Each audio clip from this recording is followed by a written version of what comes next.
Hello, Podsmashers of the Internet, and welcome to another episode of 80-bit Podsmash, where gaming goes to grab a beer. We are your hosts, Penguin and Termite. I'm Penguin. I'm Termite, and we are a weekly video game podcast smashing together ideas that you care about with video games. Boom! It's like a fine-tuned machine. Just rolling tonight. Christmas is over. Yes. It's done. And now for you guys, not for us yet. Not yet. In the past of a few weeks ago. Yep. It's still looming over us like a shadow. I love Christmas, so I'm not stressed at all. It's too soon. I'm excited. I'm starting before Halloween next year. Oh, really? It goes by so fast. Like I'm what? still Like what's going by too fast? I don't have enough time to watch all the movies I want to watch. Yeah, I want to continue listening to the music. Right, I'm we've not got ready. to play Borderlands 2's Christmas stuff. 2. Yeah, and we've got to have our Krampus. We got to watch Krampus. And those like we're not going to get either I know. of those stuff before Christmas. It's stupid. Maybe the Borderlands thing. So but we not really Krampus. do need to start Halloween. Like before Halloween, Christmas needs to happen. Like decorate. I didn't even decorate the house yet. Krampus would be a good like Halloween like movie to watch. Like as you know, you start it. It would be a good Halloween night Like, movie to but watch. like Halloween night, like as it becomes Halloween or like November 1st, like midnight. You start it November 1st midnight, so Yeah. it's Halloween night, Right. But then Halloween's over. Halloween's over. It's Christmas, but still scary. Yeah, that'd be the perfect time to do that. That's a good tradition. As we are where gaming goes to grab a beer, what are we drinking tonight? We are drinking some leftover beers. It seems like, Yep. kind of. You are drinking Blue Moon. Yep. And I'm drinking A Moment on the Lips, which we talked about a few weeks ago. So Blue Moon is a Belgian wheat ale, so it has that sweet kind of like back end full body taste like a Belgian does, and of course they brew it with Valencia orange peel. Valencia, and I'm drinking an orange inspired beer too. It's called Moment on the Lips, and it is chocolate orange milk stout. We drank it a few weeks ago. You can hear more detailed opinions on it there. Bottom line, Termite doesn't like it. I do. So it tastes like a chocolate. It's meant to taste like a chocolate orange, kind of portery. So yeah. And I don't get enough of the chocolate or orange outside of the funky mushroom metallic taste to, balance that out. So whatever. There it is. That's that. Yep. Tonight we're going to be talking about fictional religions in video games. Yeah, since this is a very religious time of year, a time for people to reflect and contemplate on the things they believe, we are going to talk about. It's not going to be super serious or anything like that. It's just going to be talking about the religions that appear in video games that are completely fictional, but are tied and related and inspired by real world religions. Yep. It'd be fun. So it should be fun. Yeah, I'm looking forward to it. This is the first episode that we have been recording since the Game Awards happened. Yes. And I guess the biggest news out of that was there was some Xbox console announced. Well, okay, no, the biggest news should be that Sekiro Shadows Die Twice won Game of the Year. So congratulations from Software and Sekiro. Not a game that either of us have played, not really our cup of tea, but I know both of us said, man, I'm kind of interested in playing that now after it won. So I just don't know how I want to like beat my head up against a wall. I need to research the difficulty modes, because if I can turn it to like so dumb easy mode, there's no challenge. That was the whole controversy about the them. accessibility, and the not and stuff, and So as of right now, I believe there's no like story mode, so it's just gonna be hard on the lowest difficulty. I don't want to play it. I don't want to do that. Like it's just not fun to me. I agree. Spend the time beating my head against the game. I agree. I don't have the time for that anymore. I agree. You've got time for that. But yeah, one game of the year. Yep. Apparently it's really good. Yep. So congratulations to you guys. Yep. I do want to play it. It looks like a beautiful game. It does. If it was just not for the difficulty of it, like the game looks beautiful. It looks like an exceptional game. Just hard as crap, from what I've been told. So. And did you ever play the Tenchu games for PlayStation? Mm-mm. The aesthetic of it is like that. And apparently it's rumored that it was starting to be a Tenchu game, like a PlayStation exclusive IP. Yeah. And then it switched to Sekiro, and now it's third party and stuff. So crazy. Yeah. It was. But either way, congratulations. Totally blew our predictions out of the water. You and I, we just did predictions a few weeks ago, and nothing that we predicted in that episode came true. Yep. No Smash announcement, no Smash Shadow drop, none of that. No Metroid Prime Trilogy for the third year in a row. You predicted it. Nintendo was quiet. All they did was have the very quiet awards, and that was it. Mm-hmm. They didn't announce anything, did they? Yep. Smash won Best Fighter, but as you were hinting, there was an actual like right and proper announcement at the Game Awards, which was the new Xbox console. Yep. It happened relatively early on. Yeah. And it's called the Xbox Series X, which is an awful name. We are going on the record saying Come on, Xbox. Like, what the heck? Even Scarlet was a better name than Xbox Series X. So was Scorpio instead of Xbox One X. Yeah.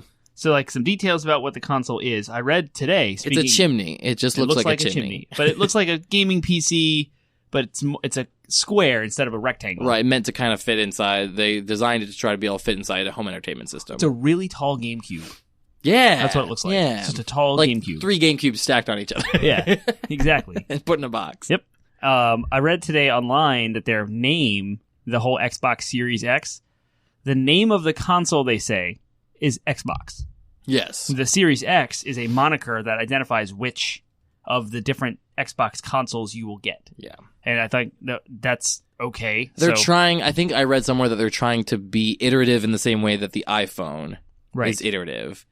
So like, I want the iPhone. Okay, well, which version of the iPhone do you want? Do you want the iPhone 10 or the iPhone 10s or whatever? I don't know. I don't really know Apple products very well. And now there's like an iPhone 11 and an iPhone 11 Pro. Right, so, exactly. Yeah. That's kind of what they're going for. But even the iPhone still has the number system so you know what generation it is. Except for the X. They skipped 9. They went Did from they? 8 to X, and it was weird. Okay, well then yes, it's stupid. Yeah. It's just It's I feel like it's the Silicon Valley bubble. Like I feel like the people in Silicon Valley are naming these things and like thinking that they're so like clever and interesting, and the reality is that no, you're not, and nobody beyond Silicon Valley finds it smart or clever or interesting, just confusing and stupid.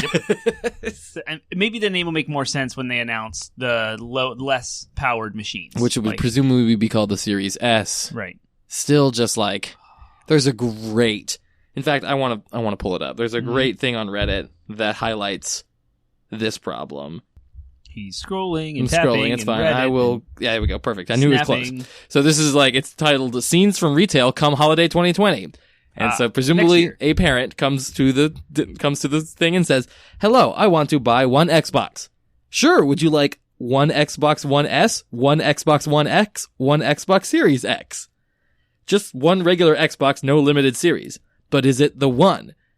Yeah, I'm pretty confident in my decision. I mean, is it Xbox One? No, it's not the first one, it's the new one. So Series X. Are there any other ones from that series? No, but there is the One X. And which X is that? The Xbox One X. And that's not part of the X series? No, it's part of the One family. Which One family? The Xbox Ones, it includes the S and X. Look, I just want the latest Xbox. The SX then. Ah! Just... Can I have one Xbox One X, please? Or one Xbox Series X? It's maddening. It's so maddening. It's so ridiculous. It is. But anyways, the console itself looks pretty good. Yeah. The specs look great. Yeah, I was going to read them. Yeah, go for it. The Xbox Series X will include a custom-designed CPU based on AMD Zen 2 and Radeon RDNA architecture. Microsoft is also using an NVMe solid-state drive on the Xbox Series X, which promises to boost load times. Xbox Series X will also support 8K gaming, frame rates of up to 120 frames per second in games, with hardware ray tracing and variable refresh rate support.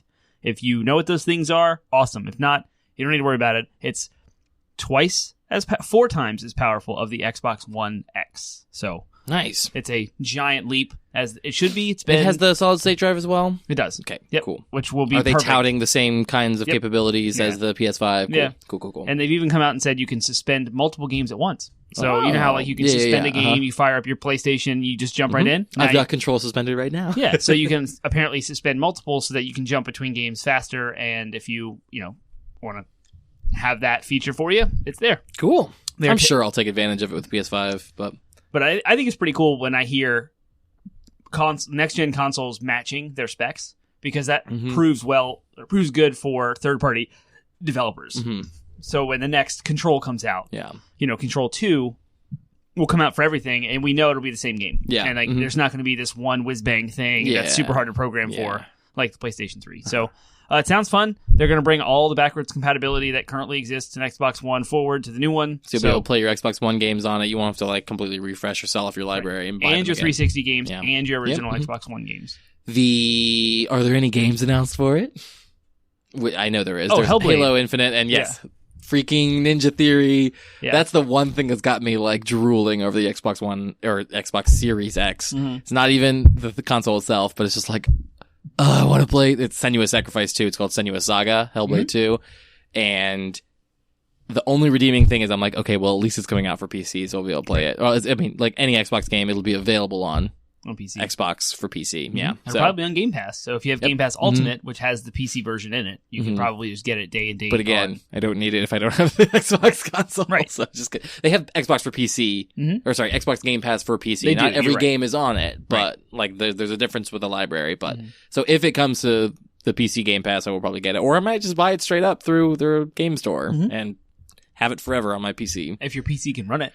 Looks crazy, right? That's gonna be that's the rub. Yep. Yeah. That's the scary thing is, And it's cool. I love all of this because the specs I just listed off are in the high-end PC world now, which means when the console comes out, they're not as obsolete as consoles to PCs usually are. That margin is going to shrink again. Yeah. Like we saw with the PS4 and the Xbox One, the PC to console margin shrank crazily. I mean, like the same games are now ported from PC to PS4, and the only thing that's different is the graphical specs. As if you were to go into a PC game and tweak, the graphic settings down. That's what we have now. It's literally the same game. When we had the original Xbox and the PS2 and the GameCube, the ports, the PC to console ports were trash because they had completely redesigned the entire game to fit on that console. Yeah. Now we don't see that anymore. So that'll continue. And what's that gap going to be? Like, what does this mean for PC gamers? Yeah. Well, I mean, as always, it's like the console is going to come out with a fixed hardware spec. PC gamers will still be able to constantly keep up with whatever the latest hardware that comes out after it. You know what I mean? Because like, unlike an Xbox console, which comes out once every 4 years or 3 years or so, with the half step consoles that we talked about, PC gamers are going to be able to buy the latest hardware every year. They are crazy. I don't know anybody who does that. Just like goes out and buys the latest graphics card every year. It's too much money in my mind, but they do. They're out there, and they're enjoying right now. As we say, PC will eventually surpass the next gen consoles. But you're right. The year 2020 will probably be as narrow as the gap has ever been. Yeah, it's crazy. So it's cool, exciting. I had some coworkers who were trashing the Series X from a hardware perspective. They were looking at its specs and being like, "Who would buy this?" And I'm like, "Well, they would buy it for $600." You know what I mean? Or $500. Yeah. Compared to a similarly spec'd PC would be $1,200, $1,500. So that's what I was trying to say. But they're all PC Master Race diehards. So and it's so annoying. We're not going to go down that road. We're not going to go. We've gone down that road before, but I just want you to know, in a different context with different people, I was defending consoles. Look at you. You've grown so much. But I mean, I'm a chameleon. It's like, or rather, whatever the opposite of a chameleon is. I just want to stand out in whatever crowd that I'm in. Oh, is that what so it is? if I'm around a bunch of console people, I will defend PC gaming. If you're around a bunch of PC gamers. If I'm around a bunch of PC gamers, I will defend console gaming, just so I can be the special butterfly in the room. If you stand for nothing, what will you fall for? I'm a contrarian. I stand against everything. It's not about standing for anything. It's about standing against everything. Oh, is that what it is? All right. The other announcement was that you pulled apparently today. I was just scrolling on my Facebook feed. It said 3 minutes ago, nice. Warcraft 3 Reforged is being released on January 28th, 2020. I look forward to boycotting it. Yep, that's pretty much where we're at with Blizzard right now. Cool. Like I said in our kind of follow up episode to that, we have a whole talk. If you don't know what we're talking about, there's a big controversy with Blizzard and Activision. And we don't have to get into the details, but the bottom line is Penguin is boycotting. Penguin and Termite, I think, are boycotting them. Yep. I'm boycotting them for a limited time. I think you're boycotting them indefinitely. For now. Conditionally, yeah. But my boycott's for like 2 years, so yeah, Warcraft 3 Reforged will not be purchased by Penguin for at least 2 years. I was more excited about that than anything they showed off at BlizzCon. Mm-hmm. So that's the one that will pain me the most. That's the one that stings for you. Yep. Yeah. Mm-hmm. Okay. Well, cool. Good luck, Blizzard. I guess you'll Hong probably Kong still and Blizzard send... is not my favorite thing. It bums me out. No, but it's not. But doing this podcast is our favorite thing. Doing this podcast is our favorite thing. Favorite things. Favorite Things is a segment of our show that we set aside in order to just update you with whatever we're excited about and interested in and digging this week. Yep, what we're digging. Shallow or deep. As shallow as a perfectly popped bag of popcorn and as deep as a meaningful conversation with your wife. You need to pick different examples each time. Come on, show creativity. I should. Shallow. Creativity is not my strong suit. Shallow as a nicely decorated cookie. Okay. Or as deep as changing your mind on a political issue. Ooh, has that happened to you? That happened to me in the past, yeah. Oh, nice. I like to consider myself a person who is genuinely open-minded Yeah. and willing to listen to people's thoughts and consider it and change what I need to. My entire political spectrum has shifted in the last 2 years. Yeah, fair enough. But this isn't about that, Nope. unless it is. What's No, your, it's is not it your my favorite favorite thing? Okay. Is my- Greta Thunberg your favorite thing? I don't even know who that is. The Time Person of the Year. Oh, She's that, the right. 16-year-old Yeah. activist. And I still don't know anything about her, Climate what she activist. did or why she... I don't know anything about that. I'm It's so fine. uncultured.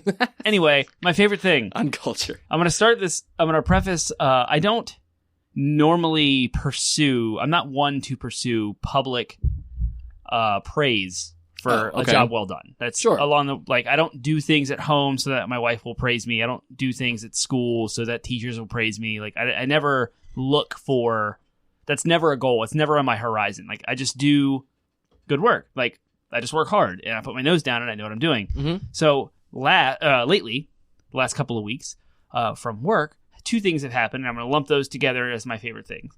One, our company had our Christmas party at the Marine Corps Museum, and they have a Christmas party every year, and they've introduced the Core Value Awards now 3 years ago. Okay. So there's been 3 years in a row that they've done these Core Value Awards, and what my company has is 7 core values. It's categories. So one of them is like technical excellence. One of them is enthusiasm and effort. One of them is integrity and teamwork, etc. And so there's 7 different aspects, kind of similar to Blizzard, what they had their runes outside. So they announce a winner who has exemplified the best of one of those 7. Oh, gotcha. And we're a company of almost 300 people. So you take 300 and you pare them down to only 7 winners. 1 winner per category, right? Or stiff competition there. There has been teams that have won in the past. So Gotcha. Like IT as a whole won customer support and satisfaction. Okay. Because our company wouldn't be able to run without them, right? Yeah. So that was last year. That wasn't this year. So this year, I won an award. So I got the with my team, the Sparta team. Sparta is an acronym that I won't bore you with because it's related to electronic warfare stuff. Or it's top secret. No, it's not. Well, the entire project might be, but no, it's not. Definitely not top secret. Yeah, so our whole team of 4 of us that work for Simventions. Wait, you're a Spartan? I just want to clarify that. Yeah, you know what I mean? I have the... So, yeah, they announced our team had won the Enthusiasm and Effort Award. Nice. So the 4 of us walked up and we received our award in front of everyone and they all clapped and stuff. I'm going to imagine you did so in Spartan armor. No, I had a Master suit Chief. No, with a bow tie. Spartans. Shout out to Ryan, because it's the bow tie that he gave me for his wedding. Was it a Halo bow tie? No, it was the Candy King looking bow tie. Halo? You're ruining. Halo? Sparta? I don't know. Oh, Spartans. Wow.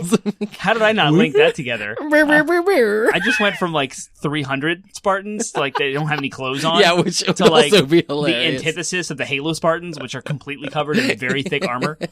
Wow. And of course, sci-fi versus ancient. Anyway, fast forward to today, and our company had the first ever developers conference, which was an off-site event that happened in Richmond, Virginia, overnight. So we started last night, with some opening keynotes, speeches and speakers, and we had some note-taking and some social gathering, and we divided into 5 different teams, and each team had about 7 or 8 people, and we had a competition announced that we were going to build a Lego Mindstorm robot to accomplish a goal. And they had a rubric, and they broke down, what the robot had to accomplish. It was very, very generic. You can do anything you want. You're just limited by what the Mindstorm robot can do. So it's up to you and your team to figure out what you want to do with it, what kind of goals you want to lay out, how you want to engineer it, how you want to execute it, and then you have a slideshow presentation and a competition to exercise, like demonstrate your robot. So we made a Baby Yoda inspired robot that grabs a cup and bring like the tea, like the famous Baby Yoda holding the tea, grabs a cup. And it comes back, and it's completely automated. So you push a button, and you hands off, and the robot will follow a line of tape on the floor, grab the cup, turn around, and come back and bring it to you. Nice. And we won. Yay! So a second, public, praise. Again, I don't do these things like wanting the public praise, but it's nice when you receive it. It's kind of like that cool recognition. And so those 2 things have happened over the last couple of weeks, and those are my favorite things. Nice. Sorry for the long stories. No worries. My my favorite thing. I'm torn. I just edited and listened to our Christmas episode. Yeah. And I loved it. It was Really? fun. It was good? It was good. Turned I out well? liked it. Yeah, I don't always, I'm my harshest critic. So whenever I listen to an episode, just because my voice is on it, I'm like, oh man, sometimes I can be very critical of what we did, whether it's a good episode or not by any objective standard, if there was one. But that was one I was into it the entire time. Usually when I'm editing, I get distracted very easily. And like, even something that we'll be talking about in the episode, I'll be like, oh, I wanted to look that up. That reminded me of a thing I want to look up. And then I'll like waste time, completely distracted. And I was like in it. I was focused the entire time. So I didn't just enjoy, obviously I enjoyed getting gifts when we recorded last week, and I've been very much enjoying Bloodstained and Control. I've been playing both of them pretty, as much as I can. Yeah. Given my circumstances. And, but more than just that, the episode itself was a very fun discussion to listen to. So, my other favorite thing, half favorite thing that I was torn about talking about was, my son has imprinted on me. And so he's sick right now, which sucks. That's not my favorite thing. But what I like is that for whatever reason, he has just like fixated on me as like primary caregiver. He's got his like, daddy face. I even like hand him off to Macy and he'll start, like my wife, his mother, the source of his food, and he starts bawling, and I'm like, wow, I'm annoyed by this because I'm like, oh gosh, seriously? Like I have to hold you constantly, but I'm also like, oh, it warms my heart. He loves me. Yeah. So, it is fun. So meaningful, deep. Mm-hmm. Yep. So cool. Those are favorite things. It's over. I almost did the wrong thing, but now I can do it the right thing because our next segment is DLC. Downloadable content is the next segment of our show where we have a fun mini conversation you wouldn't normally have about games or pop culture or whatever. And sometimes it's related to our main topic. This one definitely is. Yep.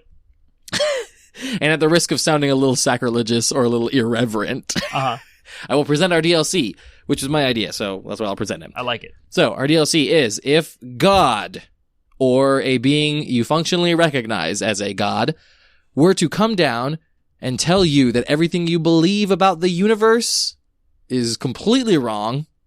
So for whatever reason, you both recognize he is an authority to speak on it, and and then he also tells you it's wrong and you believe him. But he says that a video game or pop culture of any kind, I decided to extend it to any pop culture. Okay. Gets it right. Some what you previously thought was a fictional religion is actually the real truth and real reality, if you will. Yeah. What video game or pop culture would you take on as your new religion? As my new religion. So I've obviously it was my DLC, so I have an idea. You have a whole. So I'm going to go first because I hadn't thought about this at all. So okay. Right now, You're just firing it off. Yep. Firing and off. it's probably going to be the same thing you picked. No, it's not. Probably Star Wars.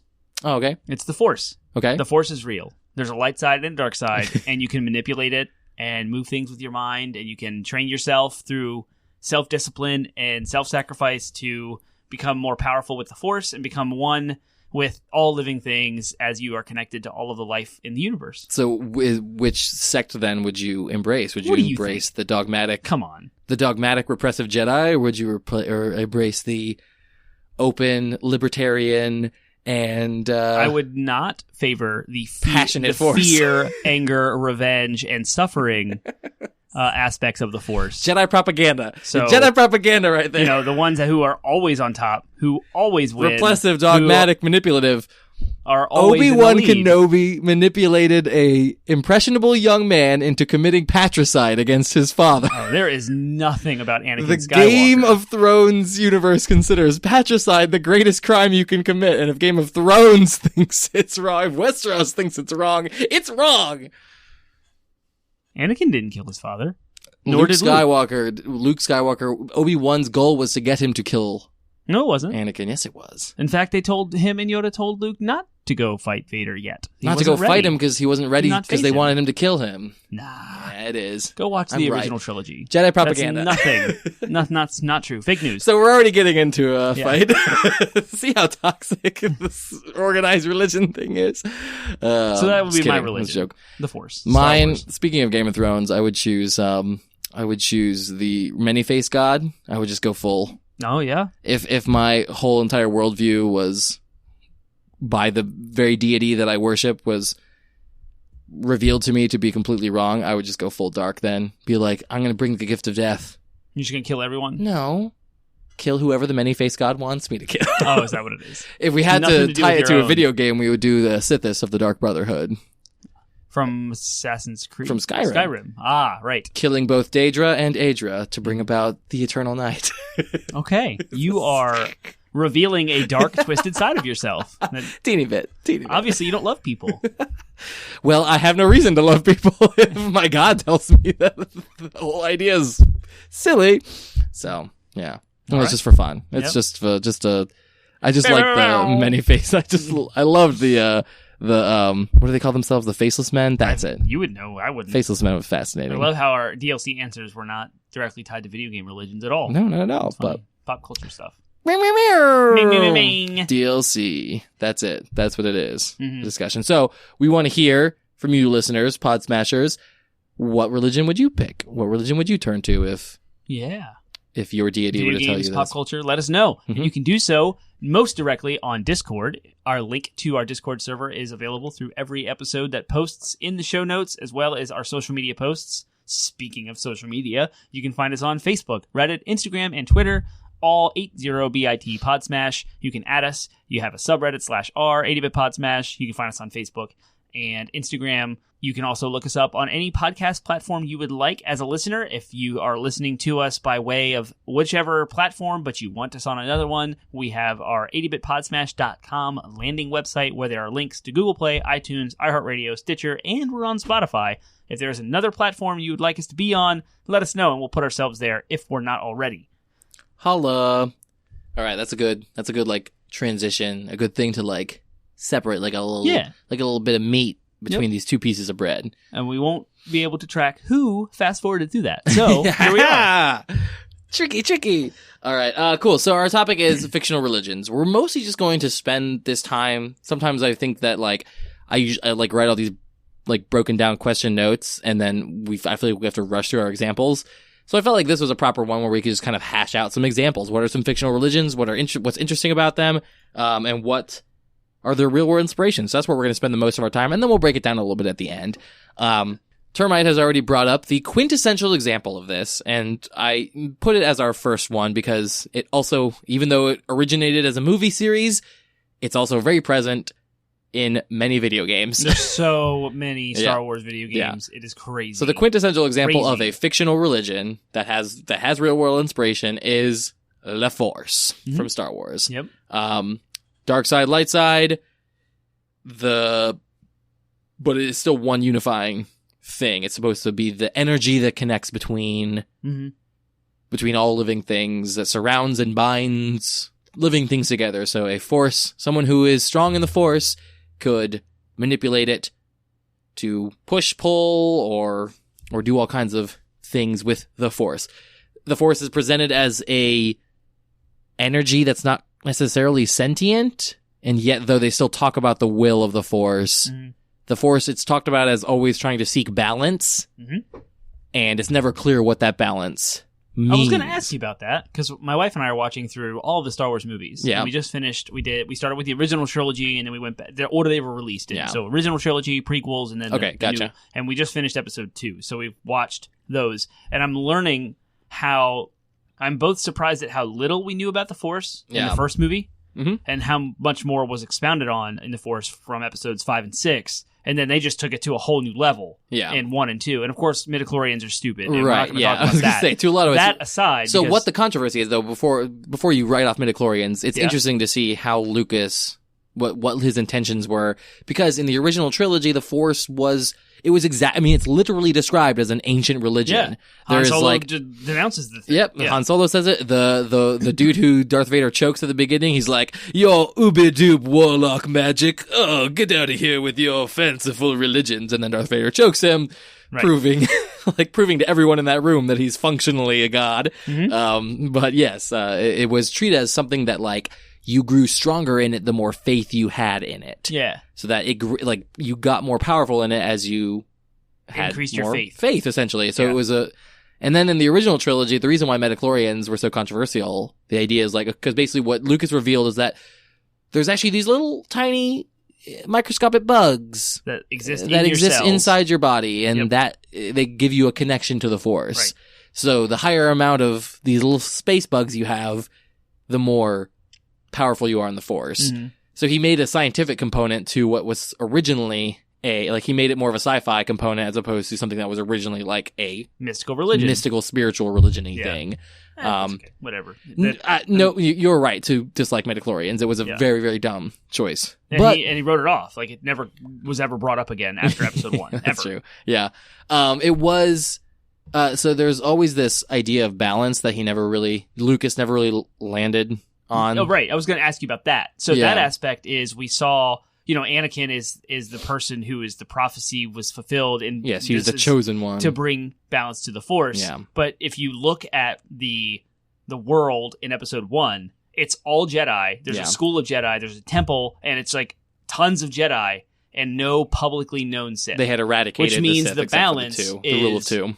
Right. Yeah, and so the balance is Darth Maul and some Sith Lord they don't know about versus a school, a population of Jedi. Mm-hmm. So you would assume that Anakin is supposed to balance that by increasing the dark side to the point that matches the light side. And he does that in Episode 3 when he annihilates all the Jedi and they go and they separate down. Well, that's why I'm wondering if that's the balance. So there's a lot of discussion about this. I read a really great article just on this today. And how, like, they basically, the article was written where it was like, they basically proposed that the prequels had all of the elements of a good story, and then George Lucas just seemed to forget the fact that he actually wrote the good elements in there. And basically, their argument was like, if the prequels had been written from the perspective of this central idea of balance, what does it mean to bring balance to the Force? And there's a couple of interpretations. One is exactly what you said. Yeah. Bring balance by reducing the number of Force users on each side so that the Force is balanced. Because what you see at the beginning of Episode 4, what you have is before Luke Skywalker gets trained, you have 2 existing good Yoda Force users and and 2 existing Dark Force users. That's balance. Yep. The other idea, which I think is way more interesting, is the idea of a more balanced use of the Force. The Jedi were all 100% light side, which resulted in a organization that was very dogmatic, very repressive, all about suppressing your feelings, suppressing your emotions, stoicism to the point of like emotional stuntedness. Whereas on the dark side, you had passion to the point of fanaticism. Yeah.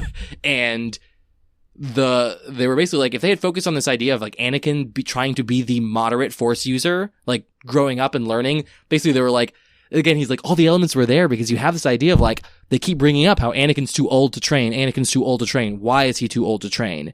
Because children are easier to indoctrinate into a belief system when you get them young. So they could have really leaned into this idea of the sort of, quote, dark side of the light side, where it's the, like, seeing the Jedi Order and how corrupt they had become set in their ways. And then Anakin could have come along and been like, I want a more moderate approach to Force usage. And then, but the Jedi, they could have made Mace Windu a more antagonistic character and driven him, like, the hardline Jedis could have driven him trying to kill Padme, for example, driven him to go more and more towards the dark side. They didn't do that, but that's kind of the idea there of balance. I think it's very interesting. So I'm all about the whole, quote, gray Jedi idea of like, balance to the Force means a balanced use of the Force, where the users of the Force are neither in one extreme or the other, tipping the scales. Instead, they embrace their emotions. I think a friend put it one way that I love. He said, accept that you have flaws and try to improve them. As opposed to just trying to pretend like you don't have any flaws at all, or just leaning fully into your flaws. So I like that idea. But anyway, so balance is a big part of it. It is based on its real world inspirations are Buddhism. Very, very, very Buddhist. Eastern mysticism. Reincarnation. Before midichlorians became a part of it, that idea of like meditation's a huge part of it. Connecting to an energy. There's no necessarily intelligent deity. It's just an energy. Enlightenment is a state of being in the same way that a Force user sort of embraces a state of being as opposed to appeases or worships some kind of deity. And like celibacy is involved, just like monks. Buddhist monks. So exactly. So, I mean, you look at the Jedi's robes and clothing. It's very monastic. So, Neat. Well, that was a giant Star Wars conversation. I love the Force. The Force, I think, is one of the best written fictional religions in any media. All things considered, it's got its flaws. Lucas has his flaws as a storyteller. Yep. But the building blocks are there for something really interesting. Which we can with the cusp of Rise of Skywalker, I really hope they do go with this idea of I want Skywalker to be the new Force user, the new balanced Force users. Which Skywalker? Skywalker. The word Skywalker to me, like, it's no more Jedi, no more Sith. Skywalkers are the new Force users. Balanced Force users. Mm-hmm. We'll see what happens. We'll see. That's my hope. I can't for the wait. story. I've seen it in like 3 days. Right. Cool. So the next thing is Of course, we're going to talk about this. Of course, our favorite game franchise of all time, I think between the two of us, is The Legend of Zelda. Yep. And it's not an episode of 80-Bit Podsmash if we don't mention Breath of the Wild. So there's that. Anyway, in that game, we have the Triforce / Golden Goddesses, polytheistic trinity. They, like, 3 goddesses create the earth in different aspects. Yeah, I think, I don't know how it was in the previous games, but in Ocarina of Time, I don't know what the Triforce was in previous games. Yeah, I think Link to the Past. And was it the Golden Ocarina of Time? Goddesses? Yeah. Okay, so yeah, there was these 3 goddesses that created the world of Hyrule, and then they ascended back into heaven, and the point at which they ascended created this object called the Triforce, which is this divine 3 golden triangles that you can touch, like tangible. And there's a spiritual component to the Triforce as well, where you have the Triforce of courage, power, and wisdom. Wisdom going to the current era's Zelda,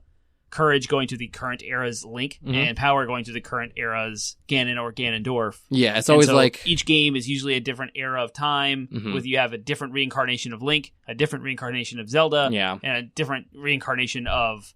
They've called him Demise, Ganon, Ganondorf, or and it's interesting Calamity Ganon. They've even talked about, in Ocarina of Time, they talked about the idea of balance. If you are a person who acquires the Triforce, and you have those 3 aspects in perfect balance, power, wisdom, courage, then you could achieve what was called the true Force, and be, like, on deity, I guess. They're never clear as what would happen if you achieved the true Force. Well, in Majora's Mask, you have the Fierce Deity's Mask. Oh, yeah. Maybe that's... But what happens, though, in Ocarina of Time is Ganon touches it, and because he's so balanced he's unbalanced in power, it splits into 3. So, yeah. But you're right. There's a spiritual component in the sense that you have to have this attribute, this aspect of courage or wisdom or power, and then it always goes to Link, Zelda, and Ganon. It is one of those things that I want them to break the pattern at some point, and I want to see, like, what would a universe look like? What would a Zelda game look like where Zelda gets courage, Link maybe gets power, Ganondorf gets wisdom, or maybe they go to completely different people, and I don't know. Linkle gets courage. Ooh, yeah. So, but you can see the sort of idea. So I think the biggest inspiration for the idea of the Triforce actually comes from the Christian Trinity. In the sense, the idea of 3 is repeated over and over again. There's 3 spiritual stones. There's 3 major races beyond humans. There's the Zoras, Gorons, and Koroks. Like, there's always this feel of 3, 3, 3, 3. Well, there's Rita were evolved Zoras in Wind Waker. Yeah. And then they came back as, like, their own thing, and the Zoras were back. I don't know, it's fine. But, like, there's often this sort of motif of 3 that keeps coming back in most Zelda games. What I think is interesting and draws the parallel even closer to the Trinity is the fact that, like, some games it's 1 goddess. In fact, I believe both Breath of the Wild and Skyward Sword, the most recent games, treated it as 1 singular goddess as opposed to 3. So they are kind of toying with this idea of, quote, 3 in 1. Oh, yeah. Which is a very Christian, very Trinity based. And in Christianity, you have God the Father, God the Son, God the Holy Spirit, and there are 3 different views, so to speak, into who God is. So there's 3 different aspects. Yeah, there are 3 separate persons, but 1 deity. It's confusing and not really. Some people don't even adhere to the idea. Right? Like, it's a very controversial idea, even within Christian tradition. But it is one that is like. Again, it's one of those things where when people explain it, they will often, like, pastors will be like, caveat it by being like, it's something that's not really meant to be understood this side of. Yeah, it's hard to, like, with earthly understanding. But the idea is it's 3 in 1. There are 3 separate persons, but 1 power, 1 deity. And that's kind of what's going on with Zelda, too. But you've seen it evolve over time, which I think is also interesting because it says something about even fictional religions can toy with this idea of, like, the details get changed every few Yeah, generations. the interpretations get changed. Yeah, exactly. They do things differently with it. Apparently, Miyamoto just saw the symbol of apparently Triforce is like a really popular symbol over in Japan. I saw it compared to like skulls and crossbones, like becoming ubiquitous with pirates. Yeah, the Triforce is just one of those symbols that's super popular over there. And so he saw it on like a business and was like, I'm going to use that. Oh, nice. So that's kind of the origin of how it became in Zelda. Oh, yeah, sorry. As another support of this idea of the Trinity, why I pulled this quote in there. I forget what this quote was from, so apologies to the originator of this quote. It was from some article, but they said, consider the Japanese name for Triforce is Torai Fosu, and its literal translation means 3 powers in one. So that's, very Trinity. Did you want to talk about Final Fantasy VII? Of course. That's my favorite single video game of all time. Do it. Of course I'm going to talk about Final Fantasy VII. We can have a whole podcast that comes out every week that just explores an aspect of Final Fantasy VII, and we could just spin that off as like 80-bit Final Fantasy VII. Yeah. Anyway, draws from the religion in that game draws from Lorian Kabbalah. Is the religion in that game specifically? Oh, yes. What is it? There's a lot. Final Fantasy VII is extremely deep in religions. There's not a single religion that's like permanent. So the whole like Genova being a play on words from Jehovah and the mothership of that with Sephiroth and like what he's trying to bring forth, and that's all one thing. And then you have like the environmentalist, Mako Reactor, life stream energy, very Buddhism, like Eastern religion type stuff. So it's just laid out. There's even a materia called Holy that they're trying to, that Eris has. Yeah. Mm-hmm.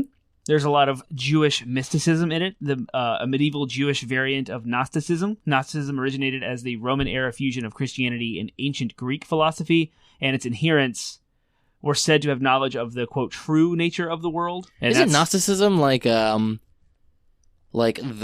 material, the earth doesn't, like what you do with your body, the material body doesn't matter. All that matters is the spirit. I think so. And the soul. Yep. So the Gnostics were able to justify doing terrible things from at least according to what Christians would have, what mainline Christians, right? And that's like Paul talks about it all the time, being like, "Hey, you Gnostics, like your body also what you do with your body also matters." Like, and but yeah, that was their whole thing. Was they're like, "Yeah, we can drink and party and debauch as much as we want because it doesn't matter if we still worship God and blah blah blah spiritual stuff." So and so you have that whole idea of Gnosticism is Sephiroth's like main drive. Is that this world needs to burn, and everyone here, this whole world is meaningless, and what matters is what comes after the fire. Ascension. Oh, I can see that. One-Winged Angel. Cool. There's a ton. Not cool. Well, yeah. Well, maybe but Final Fantasy VII is very, very deep, which is why when the remake is coming next year, I want to see how they like handle all these. Now they can visually represent this stuff like way better. Yep. So that's Final Fantasy VII is just ridden with multiple religions. It's super deep. And it's awesome. So, Devil May Cry had the Church of Sparta in Devil May Cry 4. It's not really anything deep. It was more just kind of a criticism of organized religion. But there was this, like, what you're fighting. Well, you start as Nero and you're fighting for the Church of Sparta. They're basically just like the Roman Catholic Church, but instead of worshiping God, they worship Sparta, who is the demon who is Dante's father. Sparta with a D. Yes, Sparta. And Dante drops in, starts killing people in the Church of Sparta. Yeah. And so you as Nero are supposed to track down Dante, but then Dante reveals that the church is corrupt, and then you end up fighting against the church. But it was a religion, and it was like very much, it was, again, like I said, as if it was very Roman Catholic Church inspired, very Vatican. Yep. And it was as if they were worshiping this character named Sparta, who is a demon. So, saved humanity. I also wanted to talk about, of course, because it's a podcast, and so, of course, I'm going to bring up WoW. I wanted to bring up the Holy Light. Yep. Which was the kind of big, I mean, there's a ton of religions and a ton of different deities and stuff like that in the World of Warcraft. There's the Titans, there's the old gods, there's the Loa, there's a ton. But the one that's most interesting, I think, from a pure religious perspective is the Holy Light, because it evolved over time as they wrote it and like deepened it. Yeah. What it meant. Originally it was just sort of this generic, vaguely Christian religion that the humans had and worshipped, but they kind of evolved it over time. Now it's kind of this dualistic thing where it's like light versus dark, kind of cliche, but why I wanted to bring it up was very much like the Force. They've like revealed that like the Holy Light gives power to people who just have faith that what they're doing is right. So, for example, you have the Paladins who fight against the Horde or fight against the Scourge. Right. And they have faith that what they're doing is right. But on the other hand, you have the Scarlet Crusade, who are like, we just want to eradicate all undead, despite the fact they're sentient. We don't care. We just want to eradicate them all and claim back our lands. But because they believe so strongly what they're doing is right, the Holy Light grants them power.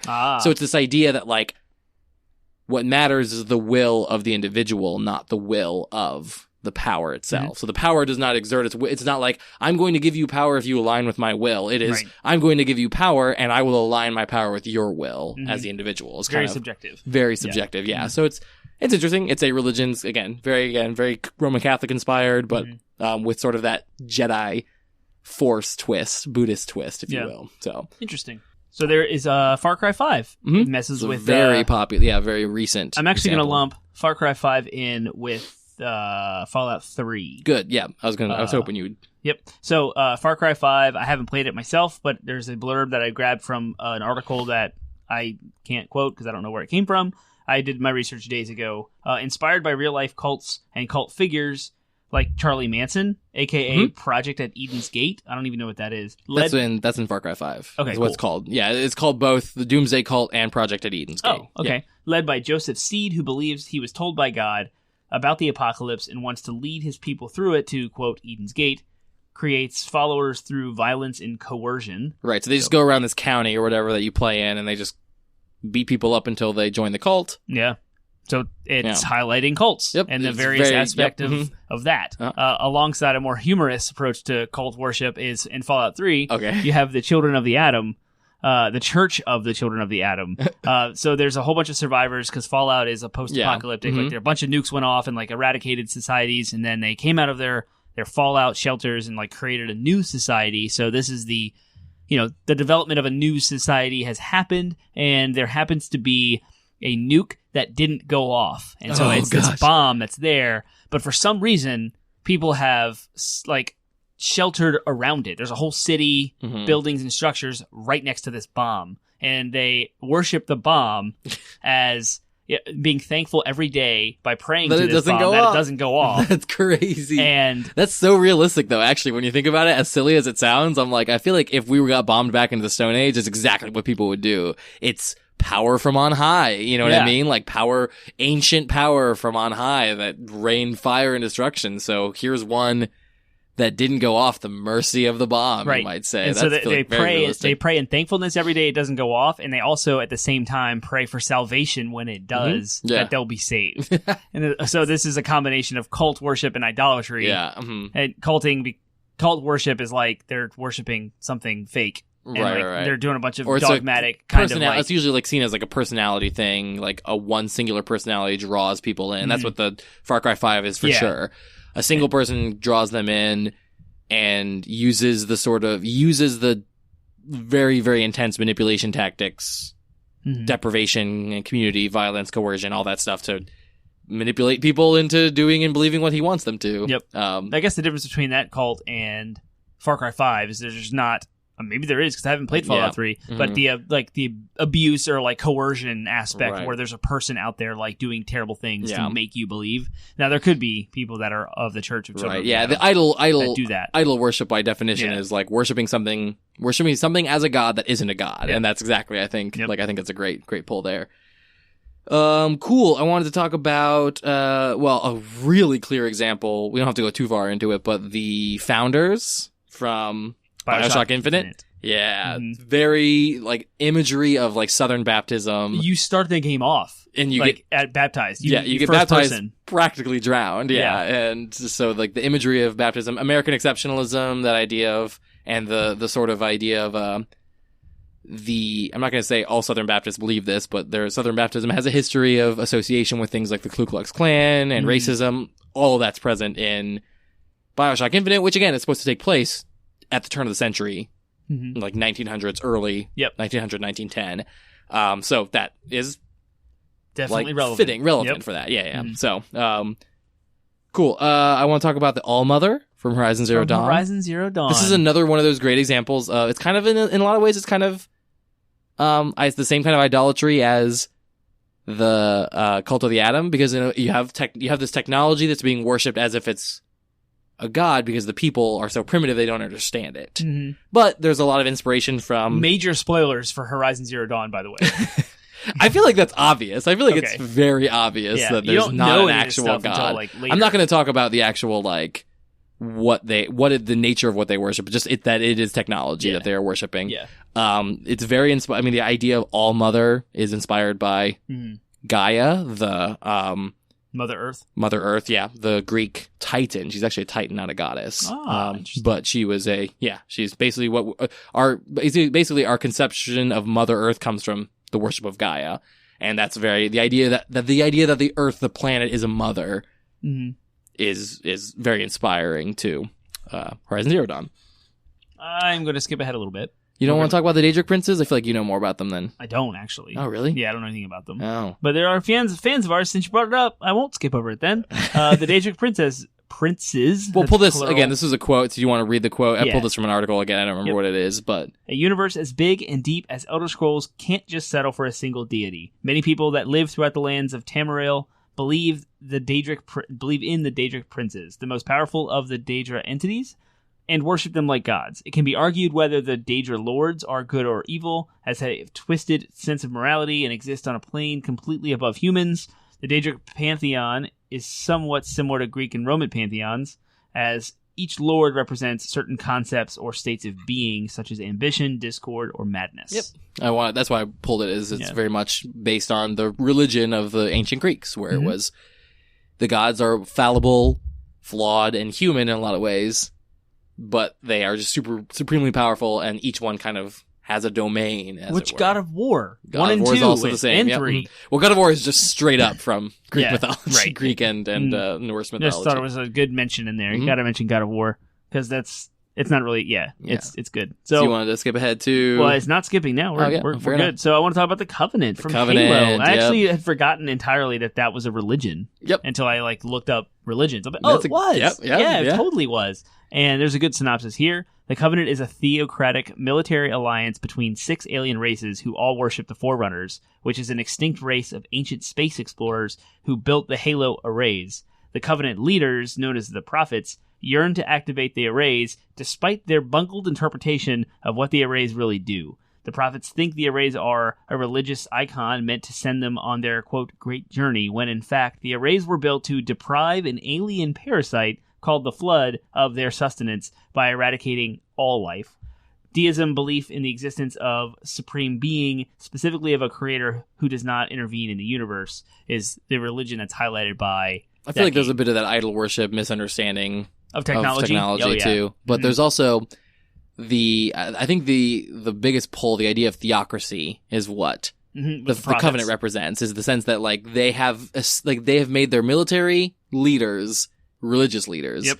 So they are truly, it's almost like the Crusades. The Covenant is basically like a sci-fi version of what the Crusades were in history, where armies being led by religious leaders, not a state of some kind, or rather their entire state is just their state, their military. It's all their religion. It's all the same thing. Right. And they're trying to, but it's 6 different races. So it's a whole, what's even more fascinating about it is it's not like a single race. It's there was these, all the different, it's this idea that they're an alliance of entirely different species that have all decided to believe the same thing. Yeah. And they all have representation in the Prophets, right? Yep. Yeah. The Prophets lead them all.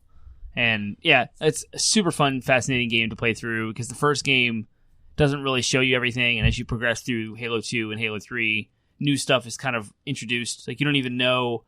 you know about the Flood, and there's a single Halo that is meant to eradicate all life, maybe on a planet. Yeah. And then you find out that there's Halos all over the universe, Halos, and they want to activate all of them to eradicate all life. And then you realize the whole point of it was just to stop the Flood, which was a parasitic race. And then the Flood serve as a great counterpoint to the they serve as a great counterpoint to the Covenant, because whereas the Covenant gain followers through political and religious manipulation, the Flood just take over their reigns. Right. And there's single species that are all about they're similarly bent on domination, but from a very biological... Yeah. And then there's the hive mind. The grave mind, yeah. Grave mind, so he's the intelligence that controls all the Flood, yep. yeah. So when you become a Flood, you're just really... Right, it's very Zerg. It's very much the Zerg single hive mind, yeah. Yeah, lots of stuff there. Halo's pretty fun. Halo's a great series, yeah.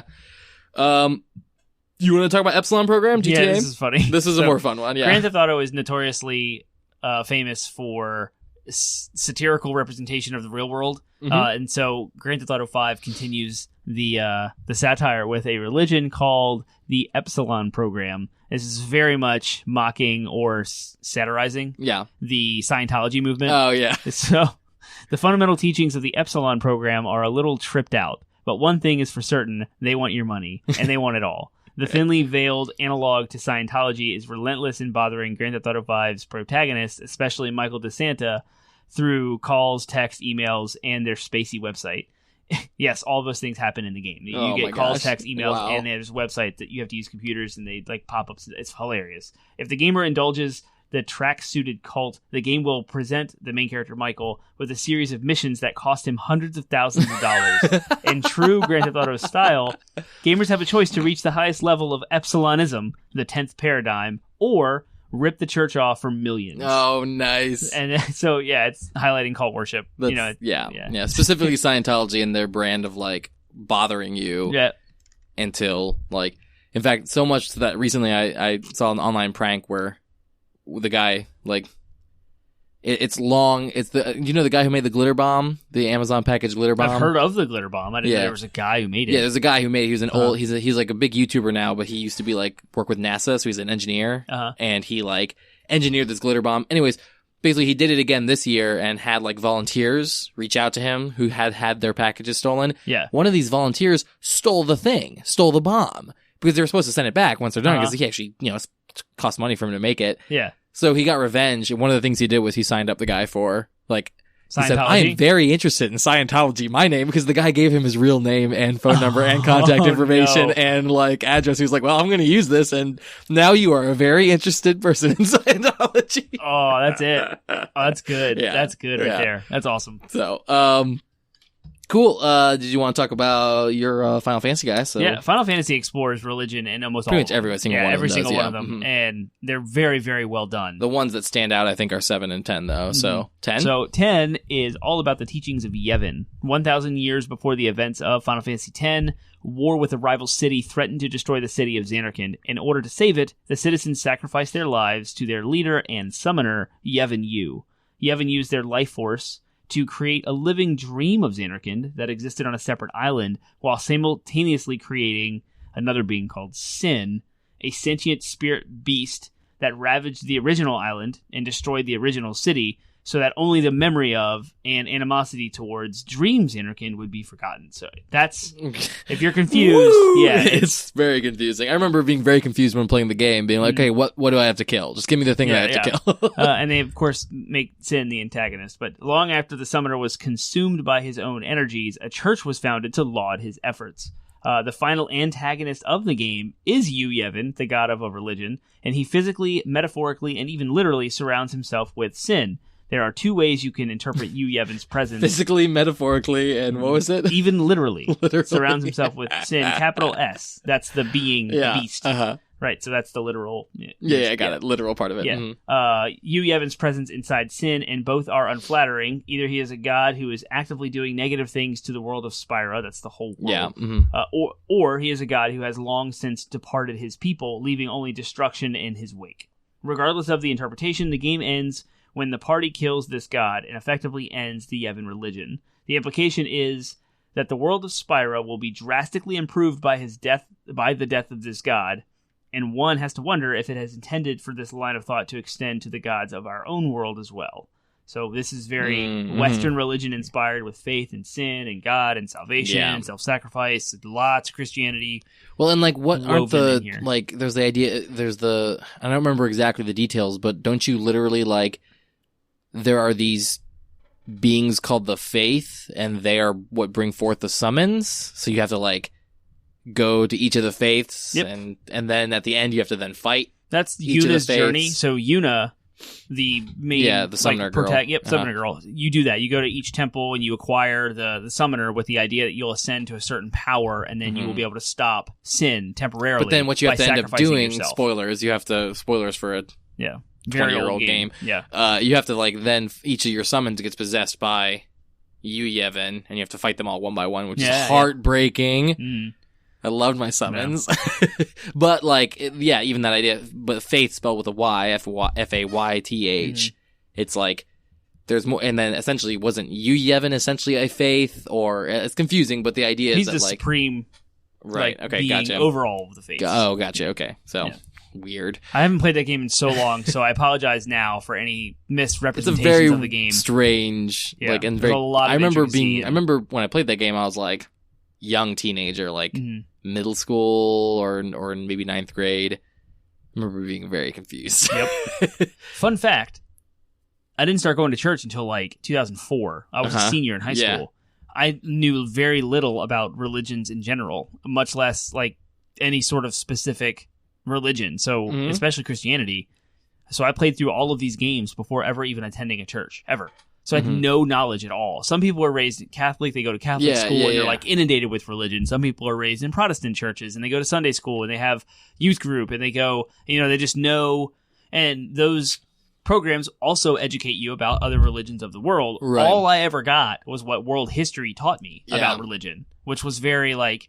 I feel like that's a lot of people. Yeah. Yeah, a lot of people a whole don't lot of get people. that, yeah. And so like now being involved in the church and educating in theology and growing in that, going back and playing some of these old games resonates so differently because I'm like, whoa, that's cool, that's so good. Yeah. And when we did that episode on JRPGs, when I was researching how Western religion was like encroaching on Japan and their history, and it's kind of in their culture and embedded in them, like the Western religion is the enemy, and so we want to stop this Western god, and how JRPGs have that woven. All the Final Fantasies have a little bit of that anti-god, anti-deism stuff. And so like going through this, it's so deep and so artistic, and like how people's feelings and cultures are represented in video games. But people say video games are simple and never going to be art. No, never. Just saying. It's great. It's really cool. Yeah.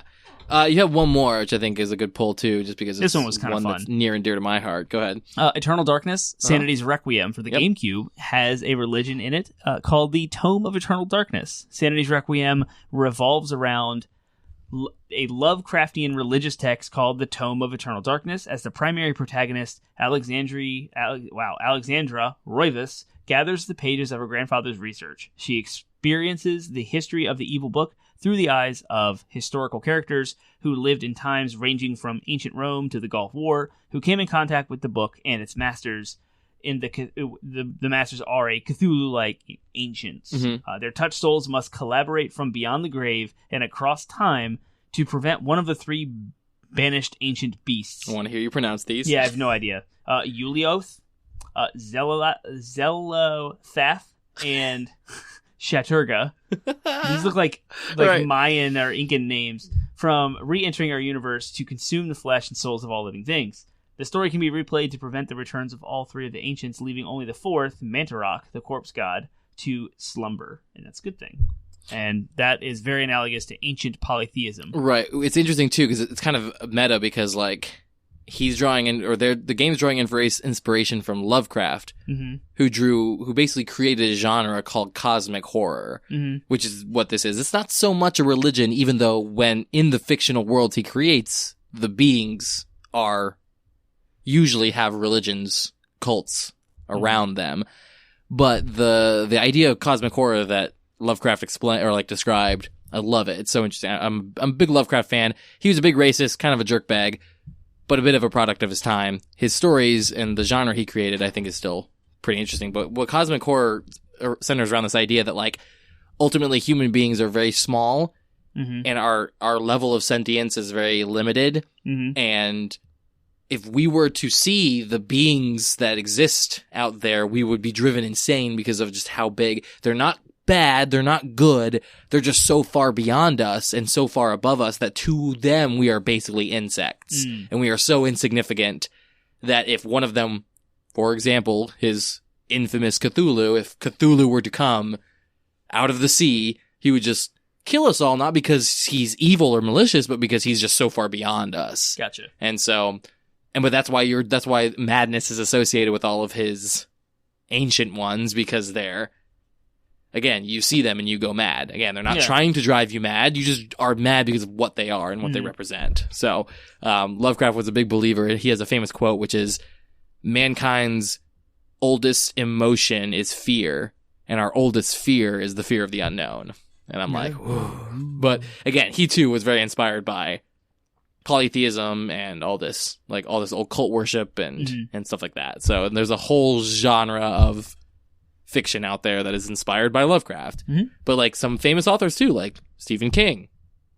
He dabbled in Lovecraft's cosmic horror. It basically, Pennywise is a cosmic entity. Interesting. It's in World of Warcraft 2, the Old Gods, Cthulhu, Yogg-Saron. They're analogs to Cthulhu and Yog-Sothoth nice. from Lovecraft. So, cool. Yep. Even the planet's name, Azeroth, is very similar to Azathoth, which is an old god or an old being deity from Lovecraft. So you were very well versed in Lovecraft. He's a fascinating guy. Very racist though. He had I will not say the word, but he had a cat whose name was literally the worst word you can call a person of African American descent. So he is not a nice person. And he's not hidden about his racism. Nope. He was very, So it's one of those things where it's like never meet your heroes kind of thing. But I wanted to break down a little bit, if we have a little bit of time, if you don't mind. What do you think are reasons why would you even include a fictional religion in a game? And are fictional religions effective, and how are they effective in trying to accomplish the writer's end? I kind of just touched on that. It adds a flavor and like a body, or equating to wine or beer. If a drink has like a body to it, there's a texture to it. It gives you a way to build your world out to make your protagonists and your antagonists have meaning. Have something to interact with, too. And make it believable. Because you can see these religions in real life, and you can see people behaving similarly with the same sort of motivation. So you make it relatable. You add flavor and texture to your lore and your game and your art, and you can just build on all of that to like flesh out an entire world. You can also use it to highlight aspects of real world religions. Like Grand Theft Auto does it very satirically and comical, but then you have games that do it more seriously. Like Far Cry 5 highlights some very radical, like in today's political climate, there are people that look like those crazy religious people in Far Cry 5. You even said it with Final Fantasy X and Halo are both big criticisms of organized religion. And the way that religious leaders can manipulate people into believing what they... So you can actually inspire your audience to think critically about what they're doing in real life through the lens of the video game. Or even just criticize is a way of criticizing and expressing displeasure with, like, I don't believe what you believe, and I don't like the way you do things. That is a valid use of, like, any art. Should be allowed to do that. It should be free. We live in a free country. Freedom of speech is one of our core tenets. So freedom of religion, too, is freedom of religion extends to not having a religion and being critical of religions. That there is a space. We should allow for that and have a space for that and do allow for that. That's why we're talking about it in the podcast, too. A lot of writers, a lot of game designers use fictional religions as being like, again, look how bad this is. Like, look how bad organized religion can be. And that is a valid criticism. Whether or not it's true, it's still valid from a certain point of view of someone who maybe has been hurt by religion or has maybe seen the harm that religion has done to others. So that's one way. But I like your point about world building too. Sometimes they're just there to try to make the world feel more alive and real. I think the Daedra princes are a great example. They're not necessarily a criticism. Who cares if you're criticizing ancient Greek mythology? You know what I mean? But they give a flavor and a richness and a deepness to the world that wasn't there before.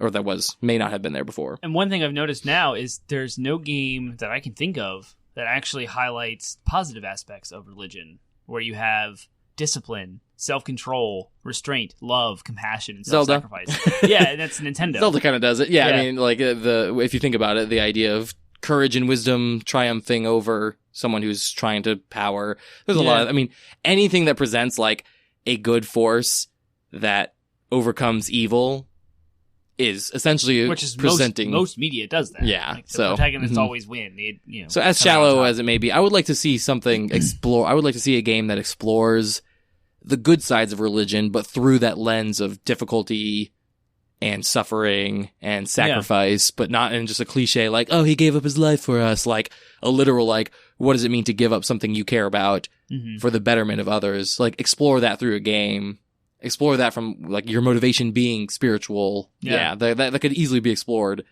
Probably exists out there. There's probably games out there. I just can't think of one off the top of my head. Yeah. I do think another reason why you might include a fictional religion is to kind of, like you said, they have real world analogs. I could see someone do it from the perspective of representation. Like here, there's not a lot of games that really explore Islam, for example. Mm-hmm. Like a game could do that, and it would be not for the sake of criticism, but for the sake of like, let's expose everyone to Islam. Right. Here's a character. Really like here's a Muslim character that's not just a terrorist for you to kill on the screen. Like here's a character who's a Muslim who, like, this is their life, and you're now playing from the perspective of that character, so it's representation. Mm-hmm. You could do that with a real religion like Islam, or you could do that with a fictional religion that is a veiled metaphor for Islam. Yeah. So, yeah. I think Uncharted Lost Legacy does a good job of exploring Hinduism. Yep. With Shala. What is that? I can't even... Shala... I can't remember the place that they go to, and they have the temples. Oh, yeah, I know what you... It's not Shambhala. No, it's not Shambhala. Shambhala was Uncharted 2. Okay. But anyway, I can't remember the specific things, but I shows how Ganesh. Educated I am. The Horn of Ganesh is what they're trying to go after, and that's a Hindu thing. Right. Yeah. And so those games are really cool, even though those aren't the religions in the games. Like the characters themselves aren't practicing that, but they do a good job of exploring those religions. And they're not just educating. That's also not a fictional religion, but yes, I feel, Yep. But that's what, including, you would include whether a religion is fictional or not. Representation could be a motivation for doing that. I think it's still a strong, like, a good reason for doing so. Like, so if you're answering the question why, I would say those three, like, either you're criticizing religion, you're trying to build a world, or you're trying to give representation to religions that might not get highlighted normally. Mm-hmm. So. Lots of reasons to include religion in your games. A very meaty it was a very meaty podcast. Yep. I feel like we've had two pretty deep ones in a row. So and next week's the big one is our New Year's episode, where we will be this episode should launch 2 days before New Year's Eve. Yes. And so we're on the cusp of a new decade. It's a brand new decade. So what are we going to do with a new decade? Gaming by the decade. Gaming by the decade. We're going to finally put a capstone for at least 10 years on our Gaming by the Decade series. And we're going to be talking about the 2010s in general. So we're going to be foregoing our typical year in review. We'll do that. We'll do that as a small segment, probably like DLC, where we'll just highlight. Or maybe we'll do another episode. Or something. Maybe we'll do another episode again after the new year. But we really wanted to do a Gaming by the Decade and look at the 2010s as a whole. And I believe for DLC, I propose to you that we try to answer the question, what is, if possible, what is the singular game of the decade? I got that done. You got it? All right, well, save it for next week. Save it for next week. So, Game of the Decade we'll answer, and we'll talk about Gaming by the Decade for the 2010s, breaking it down like we usually do. So, we'll see you then. See you next week.